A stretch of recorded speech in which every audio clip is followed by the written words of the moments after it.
Materi yang pertama yaitu mengenai hakikat ilmu pengetahuan. Saya akan membahas poin pertama yaitu mengenai pengertian iptek. Kita langsung saja pada pembahasannya. Apa itu ilmu? Jadi, ilmu merupakan kata yang berasal dari bahasa Arab alima yang artinya pengetahuan. Nah, dalam bahasa Indonesia penggunaan kata ini kita ekuivalenkan dengan science. Nah, kata science sendiri itu berasal dari bahasa Latin, scio atau scire, yang artinya juga pengetahuan. Jadi, ilmu adalah pengetahuan, namun ada berbagai macam pengetahuan. Selanjutnya, pengetahuan. Apa itu pengetahuan? Secara etimologis, pengetahuan berasal dari kata bahasa Inggris yaitu knowledge. Nah, manusia ini memiliki 4 pengetahuan, sebagaimana dikutip oleh Soaledi 2016. Yang pertama yaitu pengetahuan biasa atau common sense. Lalu yang kedua yaitu pengetahuan ilmu atau science. Lalu selanjutnya itu pengetahuan filsafat. Dan yang terakhir yaitu pengetahuan agama. Lalu, apa perbedaan antara ilmu dan pengetahuan? Nah, pada dasarnya pengetahuan dan ilmu itu berbeda. Perbedaan itu terlihat dari sifat sistematisnya dan cara memperolehnya. Dalam perkembangannya, pengetahuan dengan ilmu bersinonim arti, namun dalam arti material, mereka memiliki perbedaan. Dari hal tersebut, dapat kita ketahui bahwa ilmu itu adalah sebuah pengetahuan yang berobjek, bersistem, bermetode, dan bersifat universal. Setiap ilmu pasti adalah pengetahuan, namun tidak semua pengetahuan adalah ilmu. Di sini saya akan menjelaskan tentang perkembangan iptek. Nah, manusia berhasil memperdalam ilmu pengetahuan, maka produk dari ilmu tersebut adalah teknologi. Ilmu pengetahuan berkembang melangkah secara bertahap menuju dekade waktu dan menciptakan zamannya, dimulai dari zaman pra-Yunani kuno, abad pertengahan, zaman modern, dan masa kontemporer. Pada masa pra-Yunani kuno, sebelum 800 sebelum Masehi, perkembangan iptek mulai berkembang sejak zaman prasejarah dengan penemuan api, alat batu, dan pertanian. Pada Yunani kuno, tahun 800 sebelum Masehi sampai 146 Masehi, filsuf Yunani seperti Pythagoras, Aristoteles mengembangkan konsep filsafat alam yang mempengaruhi perkembangan iptek. Pada zaman modern, 1500 sampai 2000 Masehi, revolusi ilmiah zaman modern ditandai dengan revolusi ilmiah yang dipimpin oleh Isaac Newton, Albert Einstein, dan lainnya. Pada zaman kontemporer, tahun 2000 Masehi sampai sekarang, perkembangan teknologi informasi zaman kontemporer ditandai dengan perkembangan teknologi informasi yang cepat, seperti internet, smartphone, dan kecerdasan buatan. Dari penjelasan di atas, disimpulkan bahwa perkembangan iptek yang saat ini terjadi berawal dari dunia barat, dan mengakhiri masa kegelapan, the Dark Age. Lahirlah era yang disebut sejarah Renaissance dan humanisme. Setelah ilmu pengetahuan yang terus berkembang, puncak dari pemikiran manusia yang disebut modern, itu lahirlah revolusi industri. Revolusi industrilah sebagai cikal bakal adanya teknologi. Nah, perkembangan iptek ini terus berlanjut dan mempengaruhi berbagai aspek kehidupan manusia. Yang selanjutnya yaitu ada Pancasila sebagai dasar pengembangan ilmu pengetahuan dan teknologi. Itu yang pertama ada nilai ketuhanan sebagai dasar pengembangan ilmu.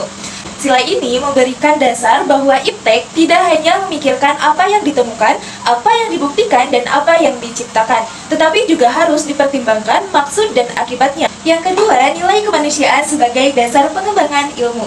Sila ini memberikan dasar-dasar moralitas bahwa manusia dalam mengembangkan iptek haruslah dengan cara-cara yang beradab, harus berdasarkan pada hakikat tujuan dan demi kesejahteraan umat manusia. Yang ketiga yaitu nilai persatuan sebagai dasar pengembangan ilmu. Sila ini mendasari bahwa iptek hendaknya dapat menumbuhkan rasa nasionalisme, rasa kebesaran bangsa, serta rasa keluhuran bangsa sebagai bagian dari umat manusia di dunia. Yang keempat yaitu nilai kerakyatan sebagai pengembangan ilmu. Nilai kerakyatan dalam pengembangan iptek menekankan pentingnya prinsip demokratis. Ilmuwan diberi kebebasan dalam mengembangkan ilmu pengetahuan. Yang kelima yaitu nilai keadilan sosial sebagai dasar pengembangan ilmu. Nilai keadilan menekankan bahwa pengembangan iptek harus menjaga keseimbangan keadilan dalam kehidupan manusia. Oke, jadi di sini saya mau menjelaskan materi mengenai urgensi Pancasila sebagai dasar nilai pengembangan ilmu. Nah, ketika ada pertanyaan seperti apakah ilmu itu bebas nilai atau tidak? Nah, menurut Surajio itu paling tidak ada 3 faktor sebagai indikator bahwa ilmu pengetahuan itu bebas. Nah, yang pertama itu ada ilmu harus bebas dari pengandaian-pengandaian, yakni bebas dari pengaruh eksternal seperti faktor politis, ideologi, agama, budaya, dan unsur kemasyarakatan lainnya. Yang kedua, adanya kebebasan usaha ilmiah agar otonomi ilmu pengetahuan terjamin. Nah, kebebasan itu menyangkut kemungkinan yang tersedia dari penentuan diri. Yang ketiga, ada penelitian ilmiah tidak luput dari pertimbangan etis yang sering dituding menghambat kemajuan ilmu karena nilai etis itu sendiri bersifat universal.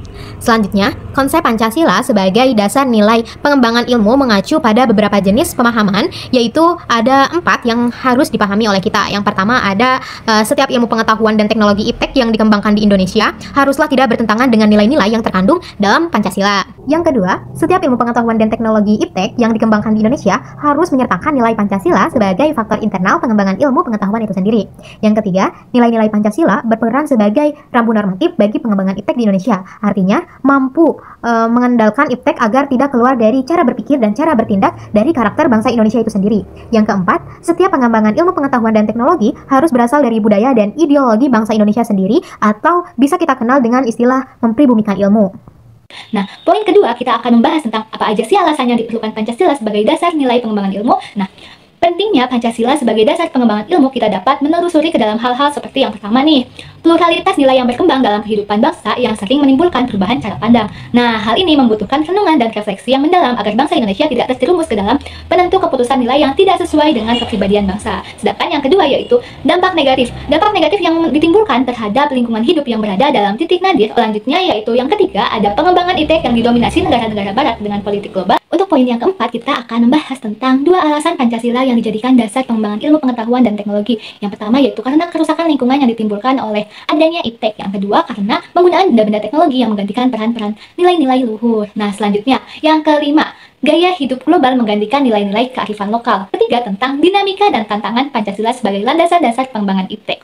Di sini, Pancasila sebagai landasan pengembangan ilmu belum dibicarakan secara eksplisit oleh para penyelenggara negara sejak Orde Lama sampai era reformasi.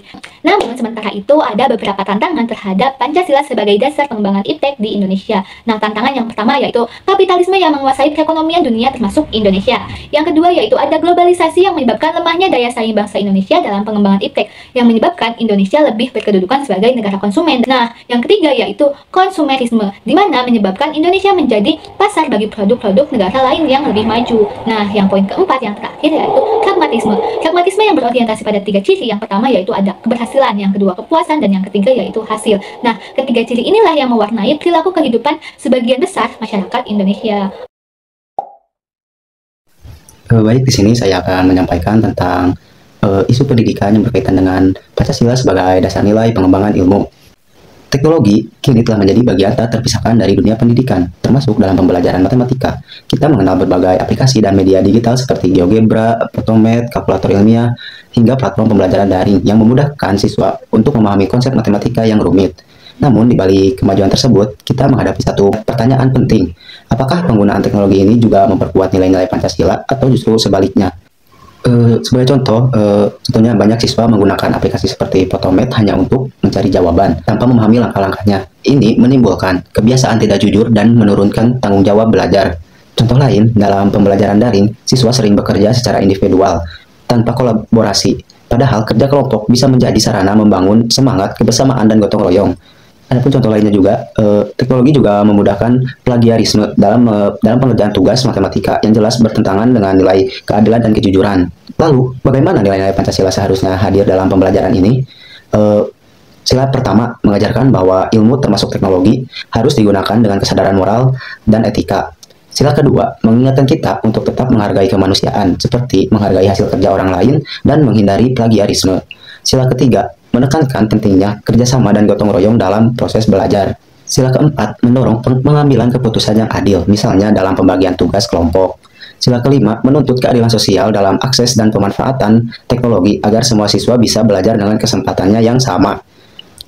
Dengan demikian, teknologi memang penting, tetapi harus digunakan secara bijak. Guru dan sekolah perlu memastikan bahwa dalam setiap penggunaan teknologi, tetap ada ruang untuk mendidik karakter, membentuk etika, dan menanamkan nilai-nilai Pancasila. Teknologi dan Pancasila bukanlah dua hal yang bertentangan, justru keduanya bisa saling melengkapi.